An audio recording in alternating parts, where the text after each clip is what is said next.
Everyone, हम अरुण यादव। आज हम इस वीडियो में बलिया के खान सर के बारे में दिखाएंगे और कोचिंग द्वारिकापुरी कॉलोनी में सर की कोचिंग फेमस है जीके जीएस के लिए। जिस तरह पटना में खान सर प्रसिद्ध है, उसी तरह बलिया के भानु प्रताप यादव सर हमारे फेमस है जीके जीएस के लिए। और चलते हैं, ये हमारे आ गए कुंवर सिंह चौराहा और इसी तरह हम चलते रहेंगे आगे। देखिए हमारे दो सामने भाई साहब चल रहे हैं साइकिल से और साइकिल समाज लेते हुए। सुबह ही टाइम है और देखिए साइकिल की रफ्तार बढ़ गई है, गाड़ी से आगे निकल गए हैं और हम इसी तरह धीरे धीरे चलते रहेंगे और बलिया के खान सर को दिखाएंगे इस वीडियो में।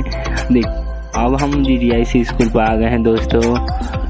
ऐसे हमारी साइकिल धीरे धीरे चल रही है, हम लोगों से कितने आगे गाड़ियाँ निकल जा रही है, साइकिल निकल जा रही है।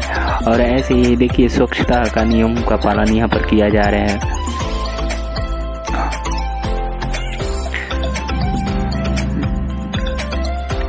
अब हम दोस्तों आ गए हैं TD कॉलेज चौराहे पर।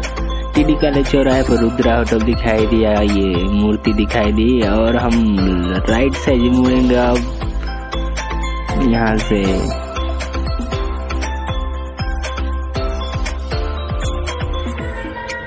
दोस्तों अब हम राइट साइड मुड़ रहे हैं, हाथ का सिग्नल दे दिए हैं दोस्तों। और हम 7 बजे से पहले ही हम लोग आ गए हैं इस कोचिंग पर। यहाँ भीड़ नहीं था, कुछ देर बाद अब यहाँ पर इतना भीड़ हो जाएगा। देखिए अब कोचिंग में हमारी बहनें जा रही हैं पढ़ने के लिए और कुछ देर से पहले हम लोग 7 बजे से पहले ही पहुँच गए थे। अब देखिए दोस्तों कुछ देर वेट करने के बाद ये कोचिंग की अंदर की सीन है 7 बजे का। देख ही रहे हैं कितना भीड़ है। और देखिए सामने का फ्रंट है हमारे भानु सर, जो बलिया में खान सर के नाम से जाने जाते हैं। द्वारिकापुरी कॉलोनी में जीके जीएस के फेमस हमारे आचार्य हैं।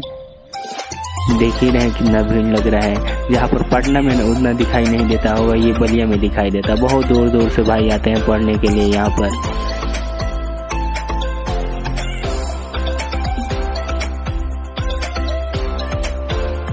देखिए दोस्तों ये कितना भीड़ लगा है, आप अनुमान लगा सकते हैं क्यों बलिया के खान सर कहे जाते हैं हमारे भानु प्रताप यादव सर।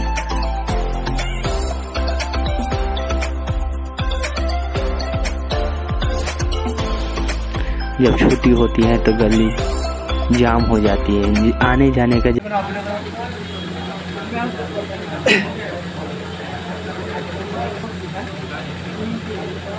हाँ, इनको देख लीजिए, इनका नाम है अखिलेश कुमार, ठीक ना। ये एकवारी के रहने वाले हैं। अरे आपके जिले में ही बगल में गांव पड़ता है एकवारी।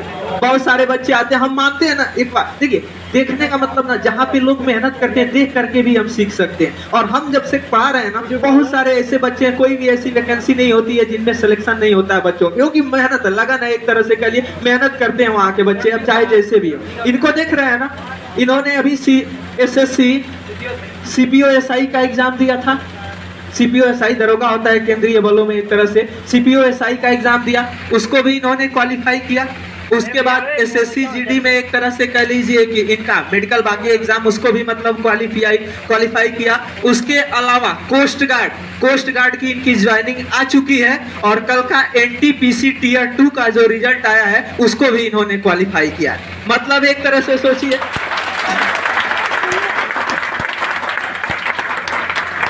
अच्छा लगता है एक तरह से देख करके। आप भी तैयारी करने आते हैं, ये भी अलग नहीं। देखिए जो मेहनत करेगा ऐसा नहीं है कि सब, ये भी आप ही के साथ रहते हैं ना, अलग नहीं रहते हैं। लेकिन हाँ देख के लगता है कि हाँ लड़का मेहनत किया। अरे 1-2 सफलता तुक्के पे न हो सकती है, 1-2 को हम तुक्का मार के पास कर सकते हैं, एक तरह से कर सकते हैं। तो देखिए CPO SI, लेकिन दुर्भाग्य से कहिए इनका फाइनल सिलेक्शन नहीं हुआ, CPO SI में नहीं हुआ।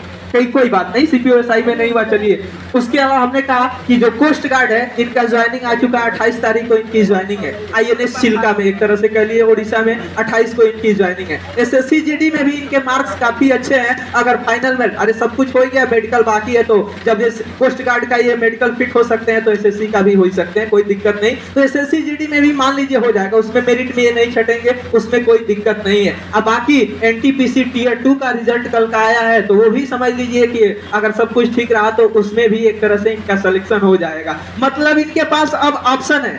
ये अब परेशान है बेचारे कि हम जाएं कहां। हाँ एकदम बिल्कुल परेशान है कि हम जाए क्या, क्योंकि सबसे पहले एक तरह से कोस्ट गार्ड का है, लेकिन ये सोच रहे हैं कि अगर कोस्ट गार्ड में चले गए तो फिर अब एनटीपीसी का आगे लेखपाली का मेंस भी देना है, लेखपाली का मेंस भी देना है, तो जो प्री निकाल करके आया है मेंस इतना दे रहा है तो वो भी निकल ही सकता है। कह लीजिए एक तरह से कह ले, मतलब ऑप्शन की कमी नहीं है, चूज करना है। कहते हैं ना भगवान देता है तो छप्पड़ फाड़ के, लेकिन ऐसा सबको नहीं देता है, ये मत सोचिए, सबको नहीं देता है, जो मेहनत करता है उसको देता है, जो मेहनत करता है उसको देता है। तो देख करके लगता है अब ये 3 दिन से पता सर क्या करे, कोस्ट गार्ड ज्वाइन कर ले।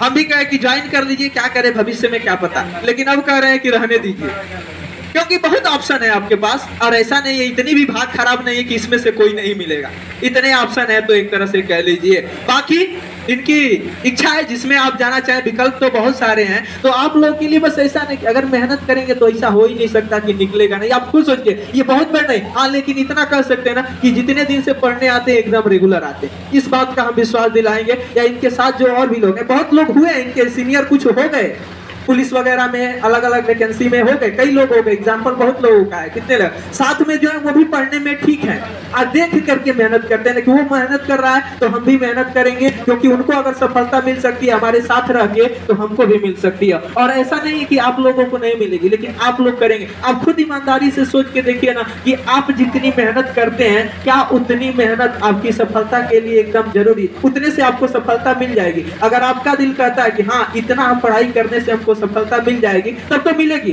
अगर खुद ही गवाही नहीं दे रहा है कि हम जितना पढ़ते हैं उतने से सफल हो सकते हैं, तो फिर आप सफल नहीं हो सकते, एकदम गारंटी है कि नहीं हो सकते। लेकिन जिस दिन आपको लग गया कि हाँ हम इतनी मेहनत तो करते हैं कि हमको सफल होना है, तो हो जाएंगे, बिल्कुल हो जाएंगे। तो इनके लिए अब क्या कहें, अब यही कुछ आप लोगों को बताएंगे, कुछ तो कहें, कुछ नहीं भी एक तरह से वो अलग बात है। तो कोई बात नहीं, आपको सभी लोगों की तरफ से बहुत बहुत बधाई और आपके उज्जवल भविष्य के लिए बधाई, और उम्मीद करते हैं आप जीवन में ऐसे ही मेहनत करें और आगे बढ़ते रहिए। क्लियर होगा, इनको देख तो लिया ना, तो सिर्फ देखना नहीं है, कुछ आप लोग भी सीखिए। क्या है आपसे अलग है, बताइए, देख करके बताइए। ये नहीं कि बहुत बड़े घर से आते हैं, बहुत परिस्थिति इनकी खराब है, हम जानते हैं, आप लोग नहीं जानते, घरेलू समस्या बहुत ज्यादा है इनके पास, लेकिन फिर भी उन सबसे अलग होकर के ये मेहनत करते हैं। हमने तो कहा 1-2 में ना सफलता होती है, कितने रिजल्ट की बात करें। और आने वाले में जो भी एग्जाम है हमको भरोसा है कि उसको भी निकालेंगे, क्योंकि मेहनत करते हैं। और जो मेहनत करा, मेहनत क्या, रेगुलर मेहनत करते हैं। अरे थोड़ा थोड़ा होता है ना, बूंद बूंद से तालाब भरता है, एकदम रेगुलरिटी रहती है। हम तो कभी देखते नहीं कि छुट्टी करते हैं, हमेशा एकदम पढ़ने, जितने दिन से बात किए 1.5 साल हो गया रेगुलर रहे हैं, और उसका नतीजा है कि हर एग्जाम, ये नहीं कह रहे कि सिर्फ हमारे पढ़ने से, ये खुद की मेहनत करने से, और भी जहाँ पढ़ते हैं खुद की ये मेहनत करने के, और आप लोग भी मेहनत करेंगे तो ऐसा नहीं है कि सफलता नहीं मिलेगी। तो आपके लिए एक तरह से कह लीजिए कि हाँ भरोसा रखिए कि यदि ये कर सकते हैं तो आप भी कर सकते हैं। तो कोशिश करिए, फिर जब कोशिश करेंगे तो आपको कोई पीछे नहीं कर सकता है। चलिए बहुत बहुत बधाई, आपसे मिलवाना था बस बच्चों का, ठीक है।